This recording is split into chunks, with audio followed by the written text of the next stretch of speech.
Hi, everyone, and welcome back to Bullish on Business, the podcast where we dive into business growth, marketing, and invention. And today we have an amazing guest with us, and we have Reed with us. How you doing today, Reed? Doing really well. Friday, you can't complain. I'm so happy to be here and glad to meet you, Rose. Nice to have you with me today. Well, I'm sitting down with Reed Hansen. He is the Chief Growth Officer at MarketSurge and the host of Inside Marketing with MarketSurge. Reed's career spans from being an Oracle Rookie of the Year to leading executive alliances at Kellogg to now building what he calls business growth machines that work while you sleep. He's an expert in AI-driven marketing, inbound lead generation, and scaling strategies for companies of all sizes, from startups to Fortune 500 giants. On top of that, he's building a podcast that's quickly becoming a go-to for practical and unfiltered marketing insights. We are going to dig into how AI is really changing the marketing game, the lessons Reed has learned from working with top executives, and what he sees as the future of growth. Plus, we'll pull back the curtain on what it's like to run his own show. So buckle up. The conversation is going to give you both strategy and real world wisdom you can't put to work, you can put to work right away. So thank you for joining me today again. Thank you so much. Good. Well, I'm very interested in your background at Oracle as Rookie of the Year. I used to work for IBM Corporation Okay. for Yeah. 14 years before I started my own company. And you kind of have a similar track record. You work for the big guys and now you're out on your own. How Yeah. does it feel to be out there on your own and after being in a big company like Oracle? Well, I'd say I loved the training that I got at Oracle, and I felt like I was really drilled in every aspect of the sales process, just all the fine-grained details, all the potential angles for persuasion and opportunity we could talk to with a client. But I'll say I love running my own business so much more. I love the control. I do feel like that kind of training, that my background did really help prepare me for this, but I just love the amount of freedom that I have as a business owner and the things that I can explore and being able to manage people and as opposed to being an individual contributor. And it is just for me, I think that's something I've always wanted to do, is to run my own business. Excellent, excellent. It's you love that freedom, Yes. and I agree with you 100%. Or IBM taught me a lot, and I actually have a niece who's a VP over at Oracle, and a Hmm. lot of respect for Oracle and for IBM. But I do love the freedom that you have when you're out in the world, especially these days with AI and the internet and all that we can do. So let's dig into these questions that I've prepared, but Great. but don't be afraid to jump off course Sure. and share whatever comes to your mind. But let's get started with building growth machines. A few years ago, there was a book out that had gears and it was the growth machine engine and how you could orchestrate it. So that's what my mind's eye did when I heard you call your concept that. But then I thought maybe you're adding agentic AI to that. Brilliant. Am I on the right track? Absolutely. Let's Yeah. go. And I love that this evokes an image, because that's what I was hoping to do. And originally, what I wanted to evoke was, if you've ever been to an arcade nowadays, there's a lot of different kinds of games, but the ones that spit out the tickets, I think, are the most attractive, at least for my children. And those tickets are can be spent for very inexpensive prizes, but for some reason they seem so valuable when you feel like you've earned it. But the way to get the tickets is you have to play the games, you have to spin a wheel, you have to like take some sort of game of chance, use your claw hands to pick up things.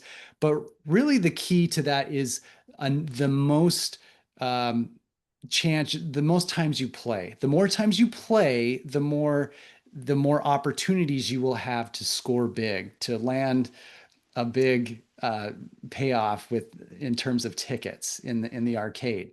And um, in order to do that, you need to feed one of these machines tokens. So if we go back to the sales process, I would say the more leads you feed a machine like that, the more opportunity you are going to have to get tickets, which is secured client, secured revenue, partnership, and the more of those you land, the more likely you will have larger opportunities.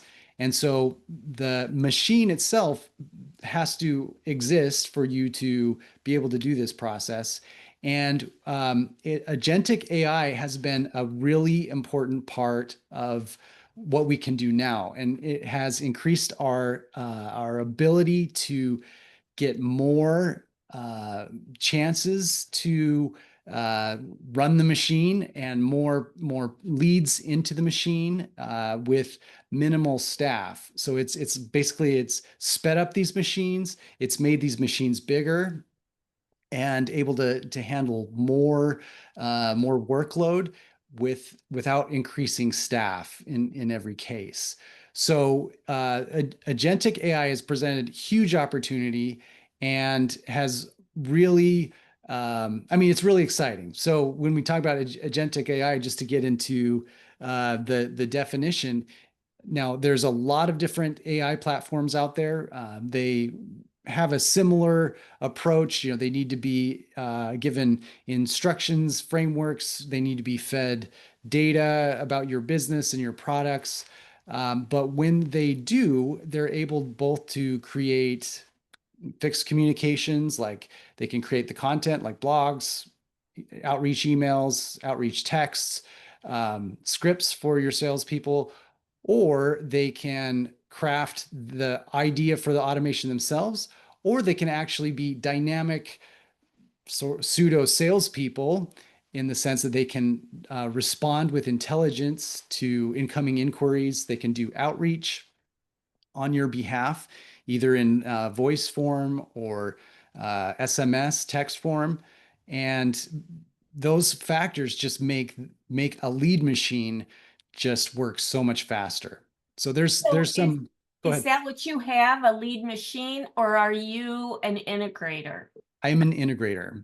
And Okay. so the advantage I have is I actually get to play with all of these toys, test them out, and recommend the best in class to my clients and help configure them for them. So I do have an MBA, and I have worked in agencies for many years, and so I bring some expertise in like marketing frameworks, marketing best practices, and uh, also in my role here, I am testing out all of these new tools to see which of those help make the marketing frameworks come to life. Um, Fantastic. So AI meets the marketing reality check. I was just wondering, with the AI is everywhere, and in marketing, what specifically are you seeing that it drives, the real results? Like, where do you think it is really making a difference versus the hype that we see around it? Yeah, and it's not perfect yet. One thing we know about AI is it does seem to have an accelerating improvement curve. It's not only getting better, it's getting better at a faster and faster rate. And it used to be, we'd have years in between major improvements or leaps forward in the AI models, but now it's weekly. And whether that's on the video front or the interface messaging. In both cases, it just keeps getting better. So everything I say today might be outdated by the time the podcast is published, but I'd say today, the best of breed for sales agents on text are actually working really well. Now, text, you do get some latency. It's not a huge concern that it sounds human-like in the pace that it responds back and forth. And texting is pretty useful for a lot of businesses that are setting appointments over text or fielding customer support questions or general questions about the business. Now, that's a very ideal use case for an AI agent. And these AI agents seem to be increasing in the amount of data you can feed them about your business or about your product. They can even more dynamically evaluate themselves. They can evaluate past conversations, score themselves. You can, in workflows, you can have multiple LLMs. So, Gemini versus ChatGPT versus Claude or Grok. And you can, which I think is a good best practice, is you have a second AI technology evaluate the output of the first. And that way, you've got unbiased responses and, well, or less biased, but So they, I have a yeah, question. please, yeah. If you are building a LLM for a client Mhm. with their own, proprietary data, Yeah. do you use those that you just mentioned, or do you use siloed more like a Delphi or other less known AI? Yeah. So I used a large, the four that I've listed are the primary ones that I use to implement. The I'm less familiar with the others, and so I don't necessarily leverage them. But there are dozens, if not hundreds, of other technologies that leverage the LLMs for specific pieces of the pie. So, for instance, if you wanted to use custom coding in any of your platforms, you can actually. So you've got an interface cursor or one of the others, but you can switch which LLM plugs into it. So it could be your ChatGPT or Claude or I think there's a handful of others that you can, or I think even Perplexity, but the you can switch these LLMs in the back end. So it's like if you're stacking technologies on top of each other, you've got the LLM, and then you've got the interface, and then the output. You So I hope that answered your question. I just want to make sure. Well, I was on a call Yeah. with a mastermind the other day, Mhm. and a person asked a question that we all he was new, Yeah. and we knew he was really naive, but I'm going to ask you that question Sure. because it really stumped our panel, Sure. and I don't think it'll stump you, but it will kind of identify where people's expectations and understandings need to be more refined and defined. And you have such a comprehensive and resolute, and really, I love your ability to be so cohesive with what you're saying. So he said to the panel, I want my AI to find my leads, like all the emails, please. And he said it like, so I want AI to get me all my email leads. I want it to send out email letters to all of those. Mhm. And I want them to, purchase my product. And it totally stumped the prep because AI doesn't automatically give you everybody's email that is your sweet spot client, Right. and it doesn't automatically know what kind of a letter to send them, even if it does know your product line. So help us understand from that. Who knows? Sure. Maybe, like you said, we'll be able to do that in a couple months. I don't know. But You know, where are we today versus what his expectations were? Probably not that far off.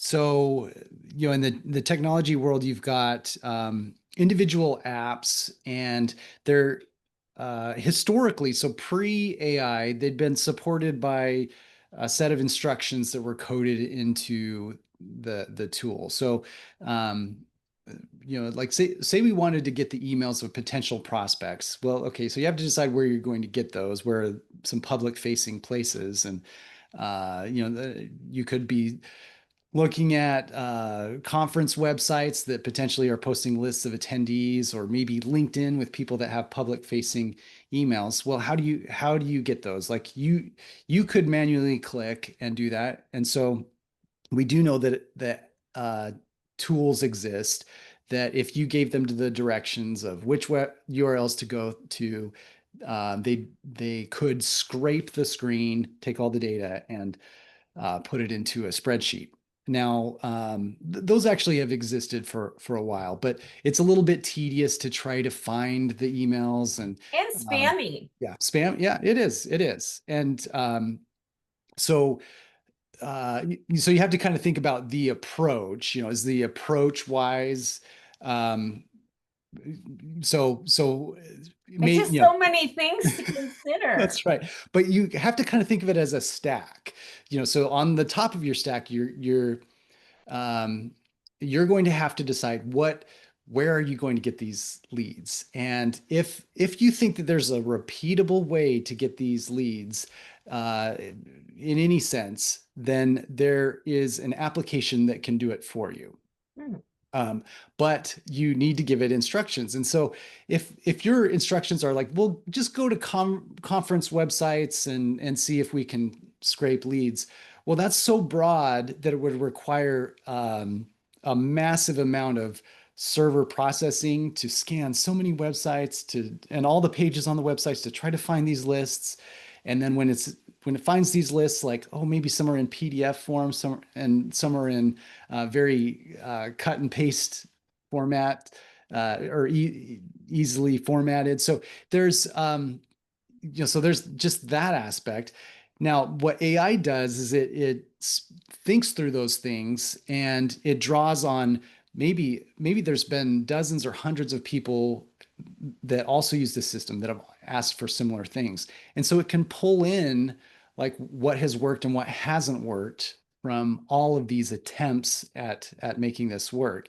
Um, and so it can say, well, we know that conference websites usually look like this, and so we can find them that way. Maybe they end in uh, a certain Or truncation. like if you're a vendor, I know at HIMSS, which has like 60,000 attendees sometimes, Yeah, and that's the Health Information System Society.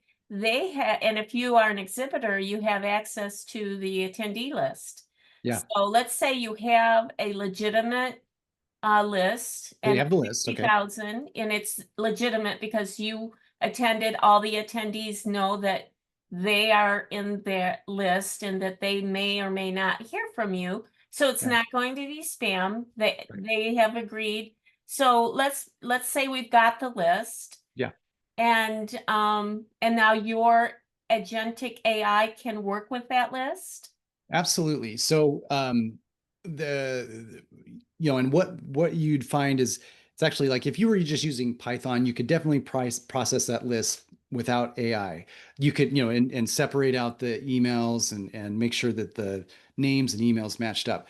But what AI can do is if, say, you just uploaded this list to the Chat GPT interface and say, help me process this list, the AI is is now smart enough that it would say, okay, well, here's a list of, or here are 3 emails you should use to reach out to these people, because we know that they've attended this conference, that they're most likely interested in these topics, and I also know that you've been using ChatGPT. I know a little bit about you, a little bit about your business and what you have to offer, and so it crafts a message that matches those factors together.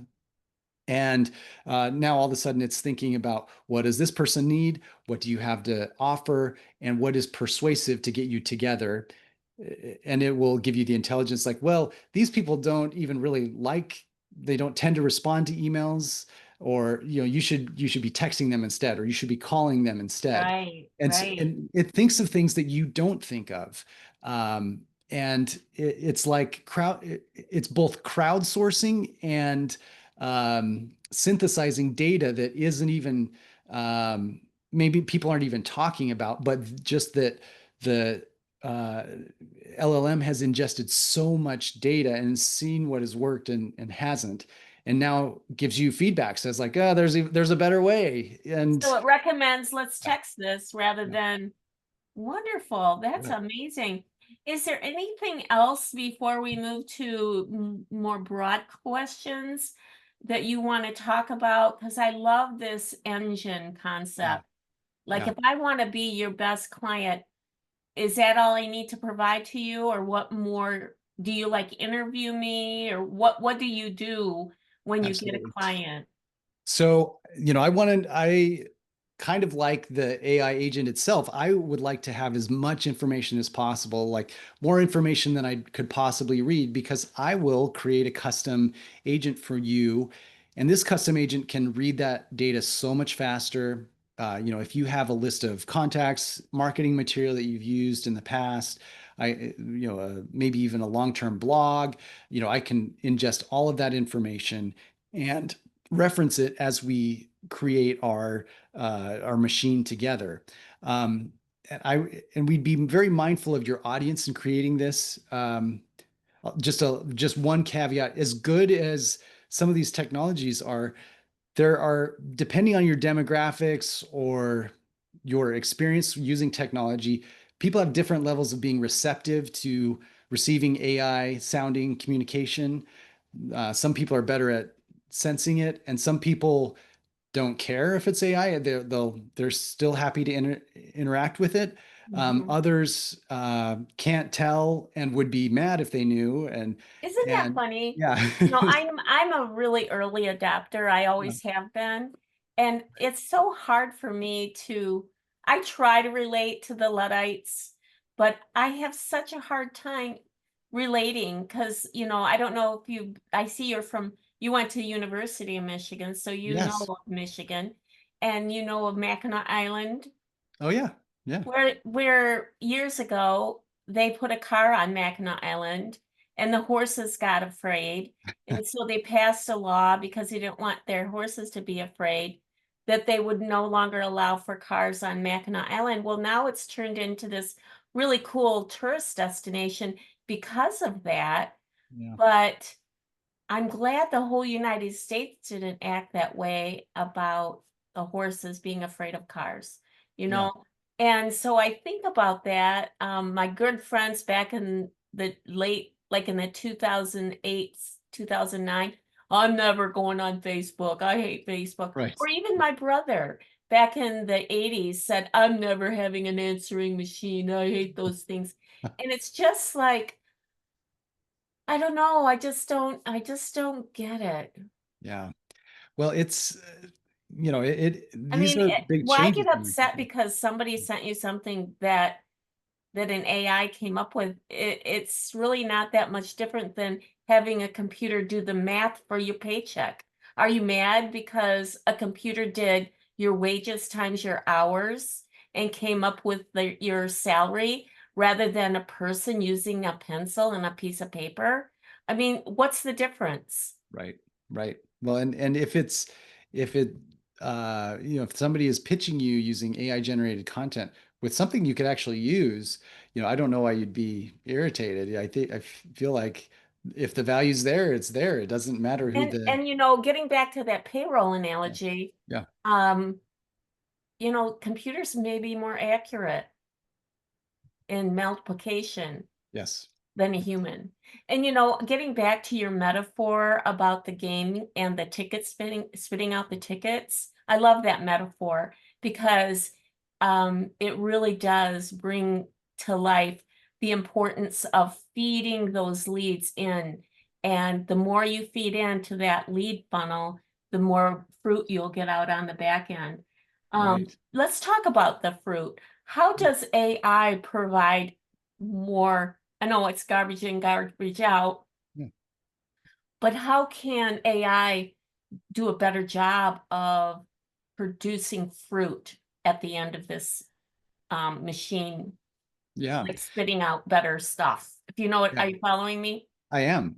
And there's always the factor of volume that you can do.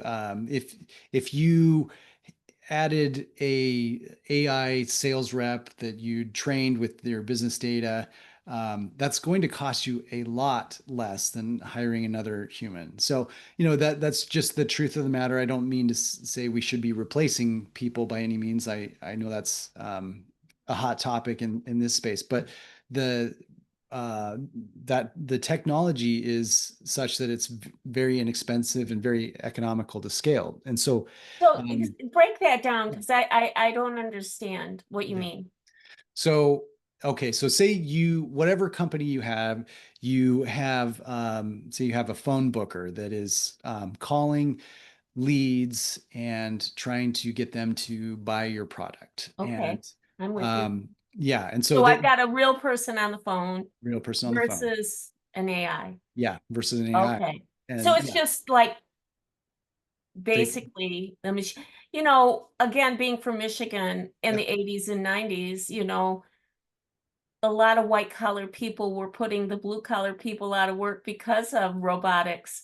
And yeah, now it's come full circle.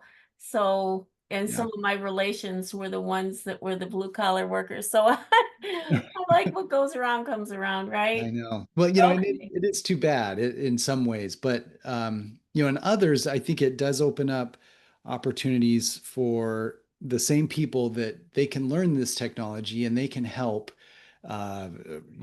create additional agents themselves and Yes. extend their outreach. I mean, there still needs to be some human thinking in this process, like asking the right questions, trying to be creative in certain approaches. It still does need an infusion of human led.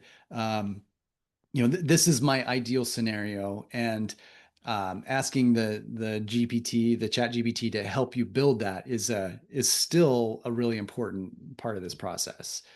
Um, so let's see, and I think your question was, how does it create higher quality output? Well, the like I was referring to earlier, a lot of what makes sales work is the quality of your offer, the consistency of your approach. Are you able to make commitments? I will follow up on this date and then follow through. Are you able to, when complex questions are asked, like, can you give me a proposal for this complex problem? The Chat GPT and other LLMs can really help you think through that and produce the solutions that you need in response to help make business sales happen, and can do it very quickly. If you're generating presentations on a regular basis, there are AI tools that will help you do that much faster than you're able to do that on your own. And if you wanted to replicate something, um, you wanted to have presentations that you are personalizing for each client, the GPT is ChatGPT's and Canva and many other tools are really good at helping you customize at scale. Um, Awesome. Wonderful. So quality, consistency also can become a solution architect yes. and replicates so that you're consistent. I love that. Yeah, So let's get back to you for a second. sure. From Oracle Rookie of the Year to MarketSurge founder, looking back, what through line connects your early Oracle success to launching market share or MarketSurge today? Yeah. Well, good question. When I joined Oracle, it was my second job out of my undergrad years, and I was I mentioned before we got on the phone, I do tend to be a little bit introverted, and so I was always a little bit of an odd duck in the sales Mhm. setting. And there were people there that just loved the happy hours. They loved talking to people, having long conversations. Where I found myself really interested in process and doing things that were repeatable. Now, AI was not a tool then. I did not have coding background, but I did like to be organized, and I would be very diligent about setting up my day. So I'd take a few minutes or half an hour each morning and build out a full call list. So because I recognized that if I were organized, I could reach a lot more people on the phone or email if I had a plan. There's so much inefficiency of like just starting your day with the first person you can think of, and then you shuffle around and try to find the second person you can think of, and then the third, because you get distracted. Your priorities shift through the day. But if you build out that list and your task and process oriented, I was just able to be much more productive that way. Mhm. Now, I think that's been a good through line to today, where productivity is something I really feel like I emphasize in this role. And so we have a small team, but we do have 76 clients currently that we are servicing, and we have found ways to continuously improve, continuously automate a lot of our internal processes. So we don't have to grow the team to be able to serve people either in a deeper, more comprehensive fashion, or to serve new clients as we grow. And you're in Chicago, right? That's right. And do you stick in the Chicago area or are you more industries? Do you have industry focus or Yeah. cross industry? Yeah, good question. By through networking, we actually, I don't know that I have more than, let's see, four clients in the Chicago area. We're pretty wide across I'd say even the English speaking world. We have people throughout the Commonwealth, and then the US. And our clients, many of them they're in two groups. There's the photography studios that we work with, and then there's the home service businesses, typically multi-location home services businesses. And we've grown largely through word of mouth, but have found that there are similar needs in those spaces. Home services that kind of includes, I mean, anything you can think of that needs to be done to a home, but they often have a high volume of outbound sales activity, and so that's great for what we can do to automate and help Is speed that that up. like for water heaters or water Yep. purifiers, those Right. types? Right, exactly. So HVAC, pest Yeah. control, roofing, pool cleaning, all sorts of And photography, like studio, studio photography. Mhm. like they're B2C for them and you're B2B with them. Correct. Yes. Oh, And wow. yeah, Very yeah. cool. So I guess our model is B2B to B2B to C. Yeah, that's right. Wonderful. Well, with your Michigan MBA, Yeah.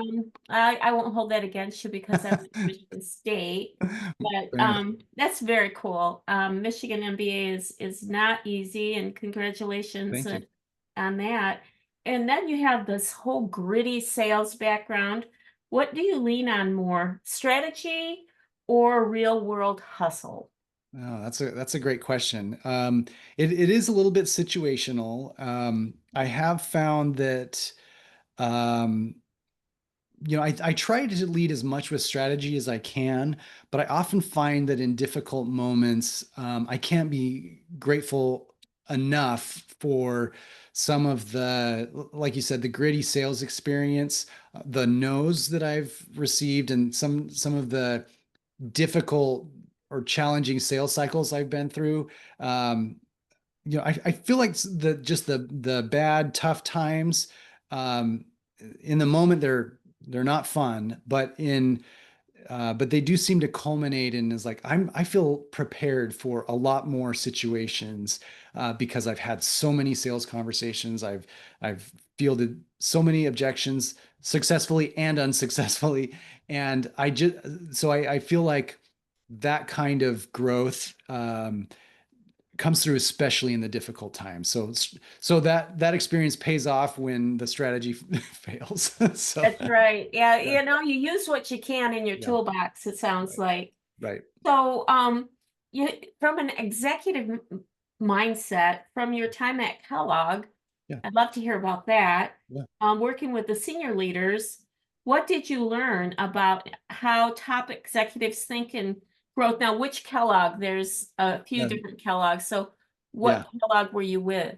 Yeah, I'm based here in Evanston, and I worked at the Kellogg School of Business, Okay. yeah, at Northwestern University, and Um, so we were putting together custom programs, education programs for training their high performing uh, leaders or future leaders, and um, it was a really interesting experience because in many cases the faculty, brilliant faculty. They had great education, great research, but I often had to help connect with how real business worked with them, taking their theory to, real world application.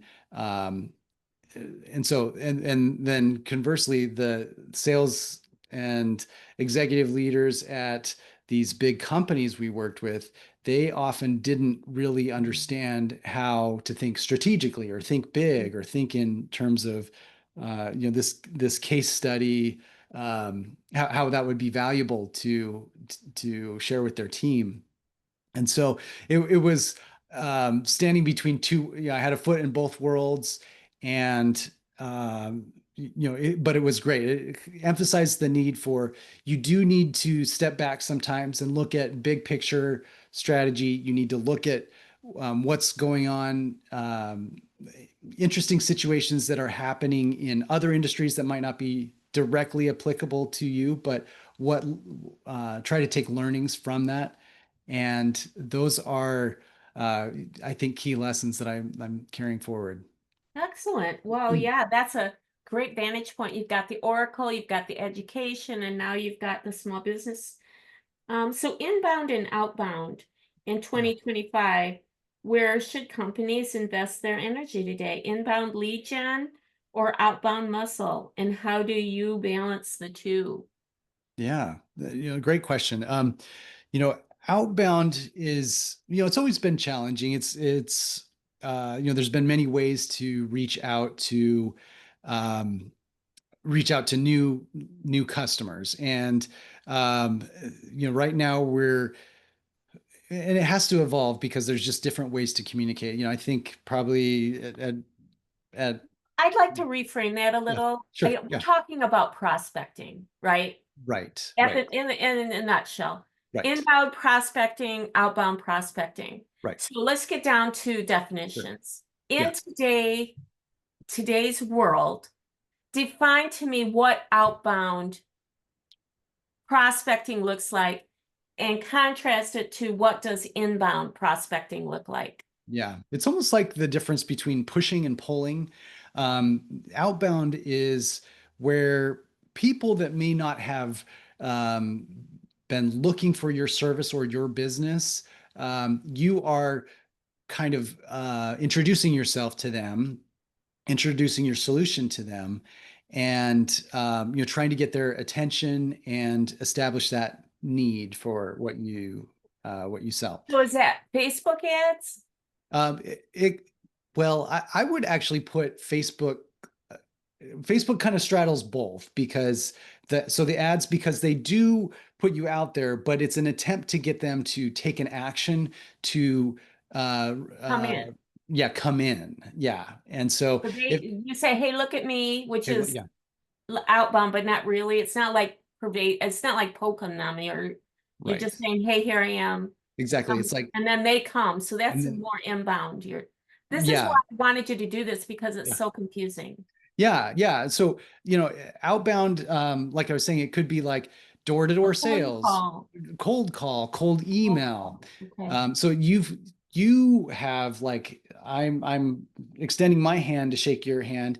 Now inbound, it's where they've taken a step in your direction and Raise their hand. exactly raise their hand and maybe they had Googled several different solutions. They'd reached out to several different companies, but they'd actually done something. And they were like, they had questions. They had reached out. Now we know that's obviously a much more valuable kind of client, somebody that actually will get out of their chair and take a little initiative to solve a problem. People that when you're just working with the general population and trying to figure out you're sharing information, so you're educating, you're introducing yourself, and you're trying to persuade. That's just a lot more to accomplish in a very brief interaction. So let me ask you, in today's world, where does outbound and AI interrelate? Yeah. Well, you have surely received the dozens of phantom texts that people like comes from an unknown number, and they'll say like, "Hey, you know, so how are you doing?" Or just a very random message. These are typically AI generated, Okay. and These weird text messages, I'm yes. guessing. Yeah, but you can also, as a business owner, you can send out targeted text messages to people that maybe have indicated interest in a similar activity and try to get their attention.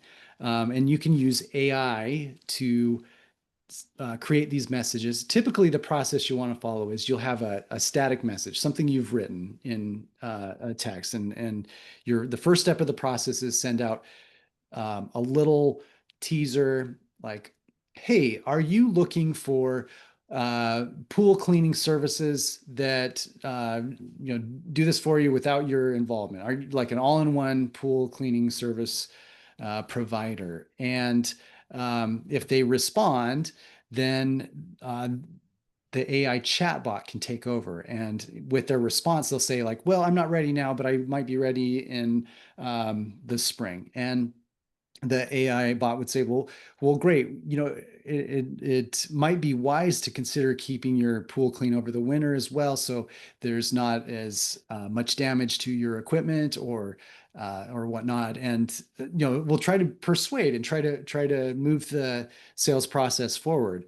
With some intelligence and the so that is one way it can interact. There's also voice AI that can place the calls on your behalf. And now the best practices for that are for people that are very targeted, and if you can find an audience that is very accustomed to working with technology, very familiar and comfortable with technology, that might not be as likely to be put off by a robotic Mhm. phone agent.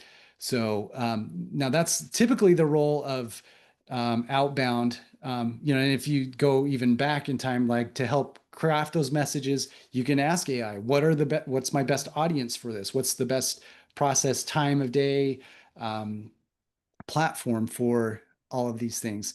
And the so the AI can help you think through the approach and think through the tactics to actually deliver.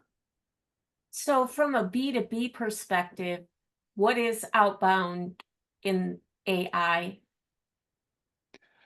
Yeah, so from in B2B, B2B sales are just different. They're different by nature. Typically they're often a higher price point. They're usually more contracts, maybe more diligence needs to be taken. There's a lot of decision makers. If you're dealing with an individual, it's one person you've got to convince. But if you're dealing with a business, could be a dozen people that need to be in agreement. And so it's a little less, I'd say a little less effective in that format. It does require, so you're going to be dealing with a smaller potential audience for your business. Um, and I trust is paramount. Uh, I mean, trust is important no matter who you do business with, but in the B2B setting, uh, in most cases, they want to do For a business with somebody they relationship, trust. right? Yeah, yeah, exactly. So Right. So it's okay to say that outbound AI is maybe not ready for prime time. I think so. And I don't use, I'll be frank, as much as I tout AI, I think that's accurate. I think that it is not ready for prime time in outbound, but Right. in inbound Okay, sales, now let's flip it. yeah, great. Let's do it like B2C Yeah, inbound and B2B inbound. yeah. So B2B inbound, one key aspect of why you would need AI in inbound is the speed of response. So these inquiries from potential clients in a B2B setting, they could come at any time, and you may not always be available to respond. But if you have AI agents that can help, so inbound, they're already indicating that they might have a little trust in what they've seen about you, and so they would be much more understanding of an AI agent answering the phone or an AI agent responding to an inbound text or email. And so inbound does present some opportunities for B2B. Now B2C, it's great. And I think B2C just has a lot more opportunity for AI agents overall. Mhm. In inbound, they have called your business and they are clearly interested, and the role of AI, I think, is just greater. They are willing to get information from you. It's a little bit more transactional, less trust based. They need their information quickly, Mhm. and that's an optimal way to use. Well, I loved your example with the pool because even though that was outbound, I mean, they could have seen a Facebook ad and then it becomes inbound. But because, you know, I can visualize the pool getting these little black spots on it through the winter, Right. but if they don't ignore it, and I don't care if, you're, pink, green, or a computer, whatever, black, white, doesn't matter. I don't want those black spots on my pool next spring. And so that's cool. Yeah. Respond and raise my hand and say, yeah, you're right. We need to get started right away. So that was really, really well. I know that was a hard question, but I Yep. think that's you handled it perfectly. So let's Right. talk about the global edge. You've got international experience and you also have some language I do. apps. Yeah. What do you speak? So I speak Italian, and Awesome. my the I met my wife in an Italian class, and this isn't business related, but when I was very young, I was a Mormon missionary in Italy, and Awesome. uh, so that was a kind of a unique experience. Really enjoyed it. Loved the Italian people, and if the opportunity ever presented itself, I would love to retire there or work in Italy. That would be fantastic. Just such a wonderful place. Wow, very, very cool. Yeah. And so does that global lens shape your US marketing approach at all? I'd say so. Italy is, and one of my roles as a missionary was I did work in the office as the financial administrator, and so I did get to do a little bit of business and banking for the organization, and it was, yeah, no, it was delightful. It's if you can imagine, the Italian people are very talkative and outgoing and friendly and but also like very straightforward. There's very little like bluff or bluster. It was all um, very direct, and I feel like being direct has is important to me. I like to get right to the point, and Sure. um, and, What and city were you in I was most in of the time? Milan mostly. Oh, wow. Yeah, Fashion. That's yeah, so cool. it was You cool. know, my daughter is an attorney and we have an immigration law firm. Oh, And we okay. bring in business immigration. So I really wanted to jump on that idea Yeah, you have there. absolutely. So behind the mic, what was your vision when you launched Inside Marketing with MarketSurge, and how has the podcast evolved? Yeah, no, that's great. So I started it earlier this year, just this spring, and I have, what's been fantastic is I think at first I thought, man, this would be great to get leads. People will hear the podcast, they'll love it, and they will call me and we'll do business together. Now, that really hasn't come to fruition like I thought, which is okay because I've had the other benefit of I've met so many potential business partners, people that I have both worked with to do services for my business and for my clients, and I've learned a ton. I've been introduced to technologies that I would have never been exposed to, or business approaches that I had no experience with, industries that So I'd never could come we find across. you on Apple and Yes, Spotify and YouTube? absolutely. Places Yeah. and So yeah. So it's we'll put those in the show notes, yeah, great, okay? That great. would be Yeah, really cool. perfect. Wonderful. So, looking forward, if you could reimagine the future or imagine the future for the next 5 years, that's really hard. I know technology is your space, but Yeah. give us what you see in your crystal ball.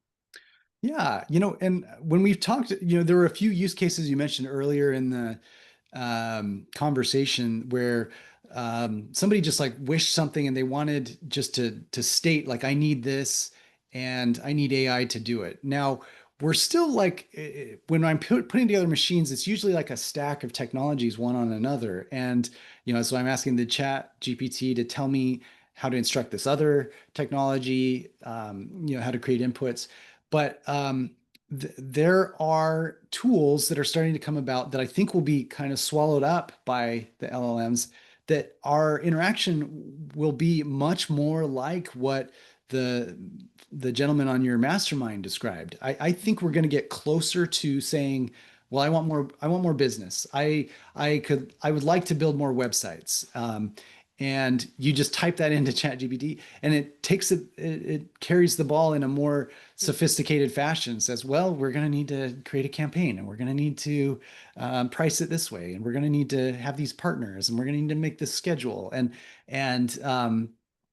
I think it will be carrying the process much more than it is today, and we're we're going to be, ideally, I'd love us to be working less as a society. Right. It never seems to work out like that, but it does seem like there is potential that we Well, can you do sound more like you faster. have, how old are your children? I have a 17-year-old and a 15-year-old, so Yeah, you don't have much more time with them I before know. they like fly away. So Goes time by is of the fast. essence, right? Yes, yes, but I mean, it's delightful, and it's hard. I mean, for their careers, are they? I know my one daughter wants to be a food scientist, and my other daughter wants to be an attorney. And it'll be interesting what those careers look like in five Yeah. years.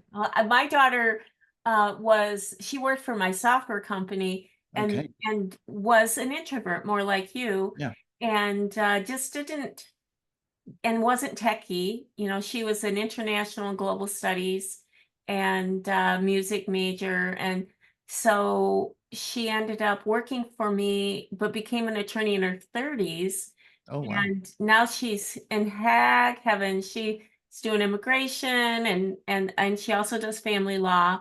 And she'd like to pivot into more of a CEO role and have attorneys working under her, family law, immigration, and pretty much and estates and wills. But there's so much to so much they change their minds and everything, and Yeah. God bless them. Well, thank you. Yeah, no, thanks And for asking. Yeah, it's an exciting time. We're in the middle of waiting for college decisions and oh, sweet. yeah, That's so cool. we're this way. Wonderful. Well, Reed, thank you for today. I My really pleasure. learned a lot. I'm sure our guests did. Hey guys, like, share, and subscribe.